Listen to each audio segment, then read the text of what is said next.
hair of the bright spot has turned white, and it appears deeper than the skin, it is leprosy broken out in the burn. Therefore the priest shall pronounce him unclean.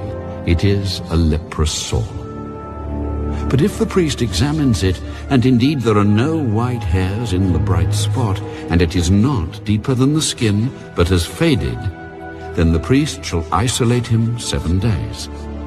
And the priest shall examine him on the 7th day. If it has at all spread over the skin, then the priest shall pronounce him unclean. It is a leprous sore. But if the bright spot stays in one place, and has not spread on the skin, but has faded, it is a swelling from the burn. The priest shall pronounce him clean, for it is the scar from the burn. If a man or woman has a sore on the head or the beard, then the priest shall examine the sore. And indeed, if it appears deeper than the skin, and there is in it thin yellow hair, then the priest shall pronounce him unclean. It is a scaly leprosy of the head or beard. But if the priest examines the scaly sore, and indeed it does not appear deeper than the skin, and there is no black hair in it, then the priest shall isolate the one who has the scale 7 days. And on the 7th day the priest shall examine the sore. And indeed, if the scale has not spread, and there is no yellow hair in it, and the scale does not appear deeper than the skin, he shall shave himself, but the scale he shall not shave. And the priest shall isolate the one who has the scale another 7 days. On the 7th day the priest shall examine the scale, and indeed if the scale has not spread over the skin, and does not appear deeper than the skin, then the priest shall pronounce him clean. He shall wash his clothes and be clean. But if the scale should at all spread over the skin after his cleansing, then the priest shall examine him. And indeed, if the scale has spread over the skin, the priest need not seek for yellow hair. He is unclean. But if the scale appears to be at a standstill, and there is black hair grown up in it, the scale has healed. He is clean, and the priest shall pronounce him clean. If a man or a woman has bright spots on the skin of the body, specifically white bright spots, then the priest shall look. And indeed, if the bright spots on the skin of the body are dull white, it is a white spot that grows on the skin. He is clean.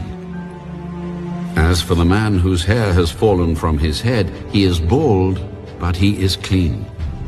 He whose hair has fallen from his forehead, he is bald on the forehead, but he is clean. And if there is on the bald head or bald forehead a reddish white sore, it is leprosy breaking out on his bald head or his bald forehead. Then the priest shall examine it, and indeed if the swelling of the sore is reddish white on his bald head or on his bald forehead, as the appearance of leprosy on the skin of the body, he is a leprous man. He is unclean. The priest shall surely pronounce him unclean. His sore is on his head. Now the leper on whom the sore is, his clothes shall be torn, and his head bare.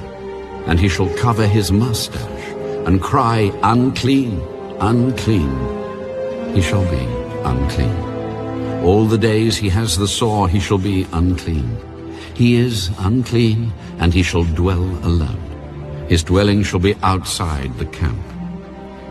Also, if a garment has a leprous plague in it, whether it is a woolen garment or a linen garment, whether it is in the warp or woof of linen or wool, whether in leather or in anything made of leather, and if the plague is greenish or reddish in the garment or in the leather, whether in the warp or in the woof, or in anything made of leather, it is a leprous plague, and shall be shown to the priest. The priest shall examine the plague, and isolate that which has the plague 7 days. And he shall examine the plague on the 7th day. If the plague has spread in the garment, either in the warp or in the woof, in the leather or in anything made of leather, the plague is an active leprosy. it is unclean. He shall therefore burn that garment in which is the plague, whether warp or woof, in wool or in linen, or anything of leather, for it is an active leprosy. The garment shall be burned in the fire. But if the priest examines it, and indeed the plague has not spread in the garment, either in the warp or in the woof, or in anything made of leather, then the priest shall command that they wash the thing in which is the plague, and he shall isolate it another 7 days. Then the priest shall examine the plague after it has been washed, and indeed if the plague has not changed its color, though the plague has not spread, it is unclean, and you shall burn it in the fire. It continues eating away, whether the damage is outside or inside. If the priest examines it, and indeed the plague has faded after washing it, then he shall tear it out of the garment, whether out of the warp or out of the woof or out of the leather. But if it appears again in the garment, either in the warp or in the woof or in anything made of leather, it is a spreading plague. You shall burn with fire that in which is the plague. And if you wash the garment, either warp or woof or whatever is made of leather, if the plague has disappeared from it, then it shall be washed a second time and shall be clean. This is the law of the leprous plague in a garment of wool or linen, either in the warp or woof or in anything made of leather, to pronounce it clean or to pronounce it unclean.